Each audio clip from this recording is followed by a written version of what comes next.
Endless J Menard for Run It Once, and today we're going to be reviewing the Bounty Builder 44. I did get some requests in the forums for some people that were looking to have a little bit more lower stakes than the ones that I've been focusing on so far, and I completely agree. It's definitely these specific tournaments that I think might have the most value out of the tournaments that are out there on the PokerStars schedule.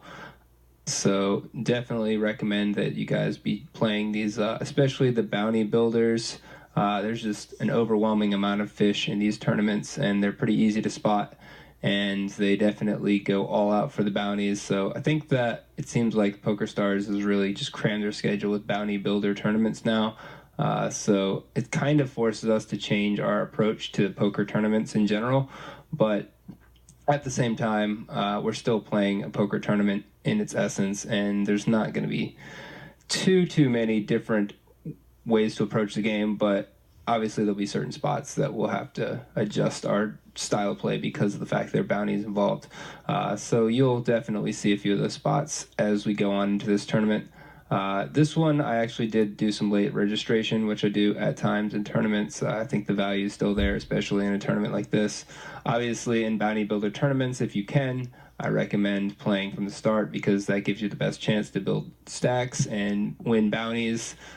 So definitely would be my recommendation, but at the same time, can't always be able to register a tournament right when it starts. So I did register maybe like an hour or so in, and built up a stack pretty quick, and just kind of went from there. So without further ado, we'll just get into the action. Here I have ace jack off in the big blind, and obviously I'm going to be defending. Here on this flop, obviously this texture is pretty good, and also a specific texture that we expect our opponent to be c-betting with a very high frequency. So folding ace jack just seems like not an option on the flop.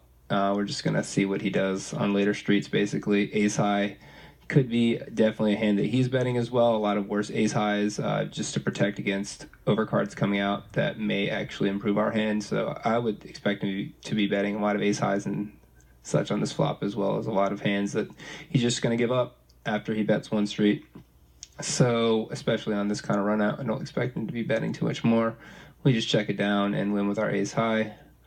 On to the next hand, we have ace 9 off in the big blind. Sometimes I'll check behind here, but in this specific instance, I think the hand obviously has enough value, blind versus blind, to be raising with some frequency and also checking back with some frequency. So I like to make a larger raise here. I could even make it around 700, but in this specific instance, 650 got the job done.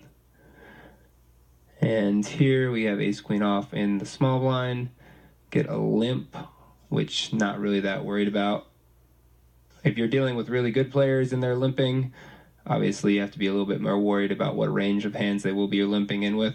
But at these mid stakes, you can see people limping with a pretty wide range, and it doesn't necessarily mean they're just nutted when they limp. So I know that used to happen a lot. Maybe like 5 or 6, maybe even 10 years ago, people used to limp with aces and kings and such. But now it's just kind of people have really started to mix it up, especially again at these lower stakes. So I just decided to shove in here. It's like I said, a bounty builder tournament. I think we can get called by some worse hands. Obviously, we can get called by hands that we're flipping against as well. And since we did register a little later, we are going to be looking to build up a stack as quickly as possible so that we can cover most of the players at our table and look to try to get bounties wherever we can. So I think it's perfectly fine to just shove here. I don't really like flatting and playing out of the big blind or the small blind out of position the whole hand. So we do opt for the shove and win that flip, and now we're in great shape. Very next hand, we have ace king, and we're obviously calling here. Beat ace jack, and now we're up to 22k in like 4 hands. This is just all the hands that I VPIP in this tournament, so probably a little bit more than 4 hands, but yeah, we're not going to call here on this flop, even though we do have the 10 of diamonds for the backdoor flush draw. It just seems very likely that one of our opponents has an ace, and we just aren't really getting great odds when neither one of them have too great of a stack to even try to call there. So just fold there. Here with ace king, we're going to be 3-betting pretty much almost always. It's just a hand that is just fantastic for 3-betting. Especially we don't want to flat here on the button and have the big blind come along and obviously not hit a lot of flops. And it's just better to play the value of the hand and get it in pre-flop, especially against players that are going to get in a lot worse than ace king pre-flop, which I think we're going to see pretty often with these aggressive opponents in this tournament. So we get it in. He's got ace jack. We're running pretty good so far. And here we do decide to make one of our first light 3-bets.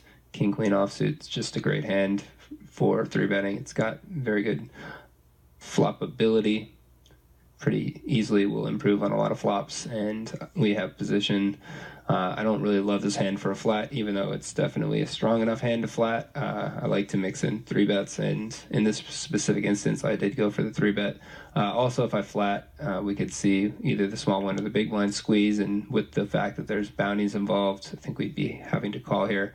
But I just do like isolating against, especially if I think that the opponent that's opening is a little weaker, then I'm happy to isolate them with a hand this strong in position. And also part of the glory of 3-betting these kind of hands is we can just win with a lot of continuation bets on most flops as well when we don't improve our hand. And this is one of those such flops. It seems like a flop that he's not going to hit too often as well. And if he does, he's most likely just going to go all in, and we won't lose too much. So that's why I like a small bet on this flop. Gets the job done. And we're on to the next hand. We got an open again from the same player that we just were playing against last hand. He's fairly aggressive from his stats. It seems like he's opening quite wide, and I think it's best to play this hand as a 3-bet. Again, I could see him shoving with a lot of worse pairs here if we 3-bet, and I don't really want to flat and have a lot of other people come along and try to win the hand 5 or 6 ways or whatever. I know that in these medium stakes tournaments, you see a lot more people go into the flop, so we prefer to just play this hand heads up and isolate with our pocket kings. Obviously a very good flop for our hand.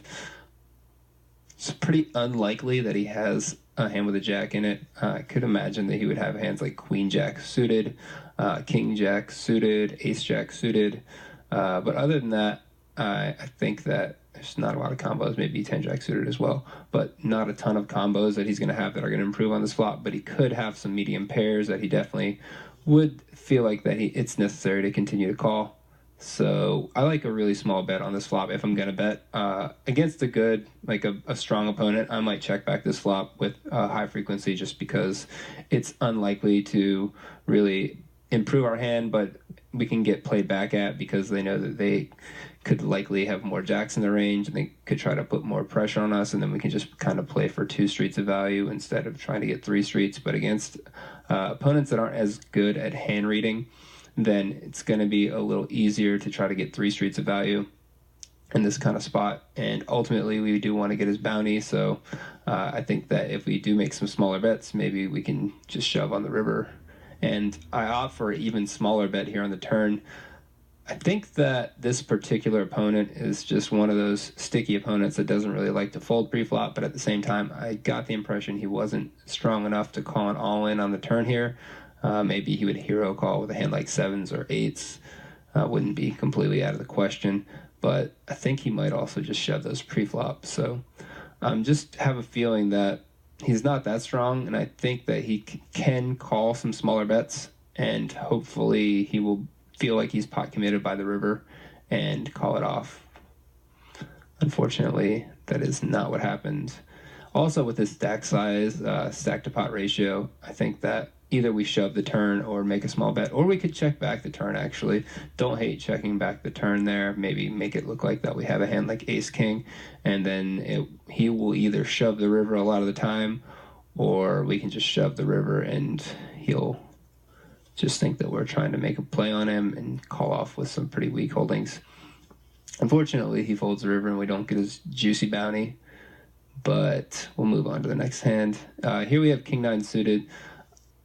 This table obviously is not the greatest table for opening light, but at the same time, it gives us the opportunity to collect some bounties. There's a lot of bounty equity floating around since we have basically this entire table covered 10 times over.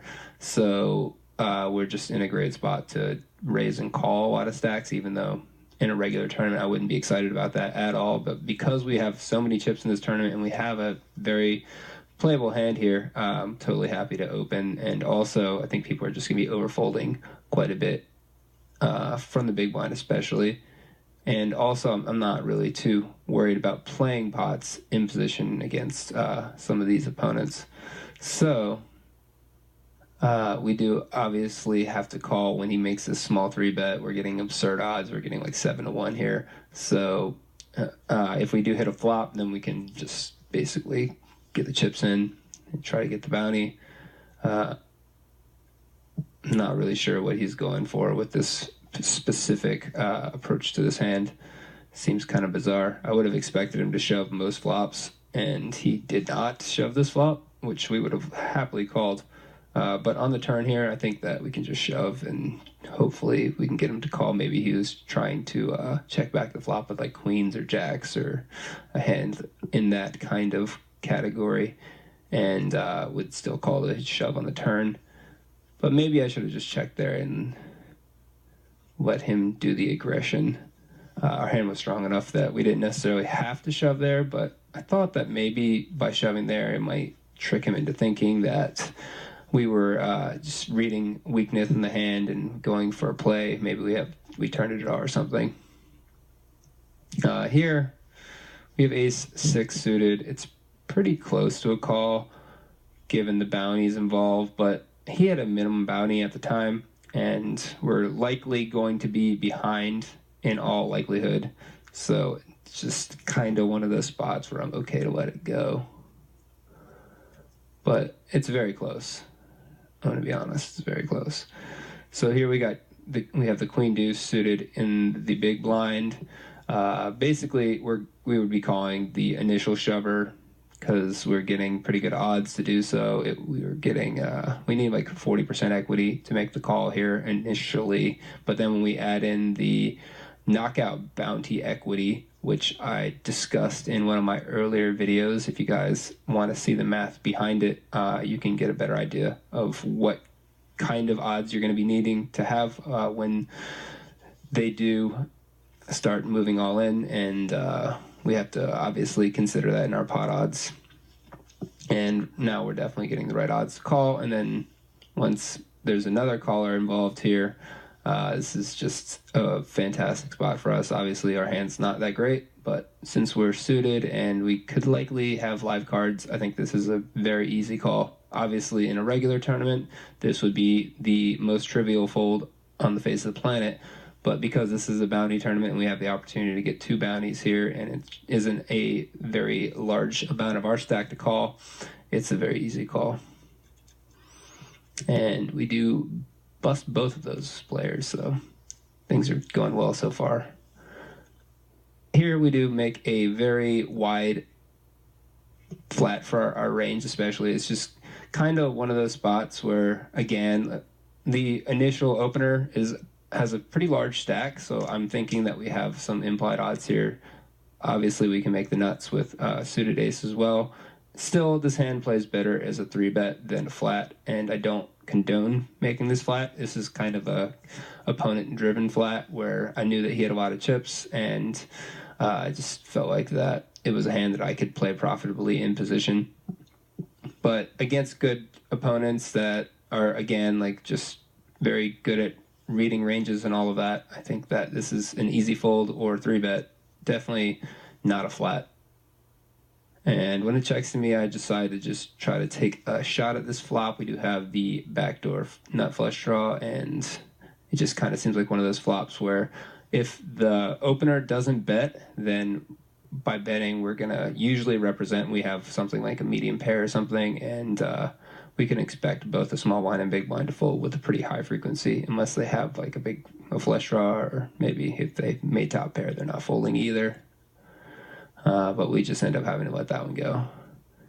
Ace-9 suited, we're going to open that one from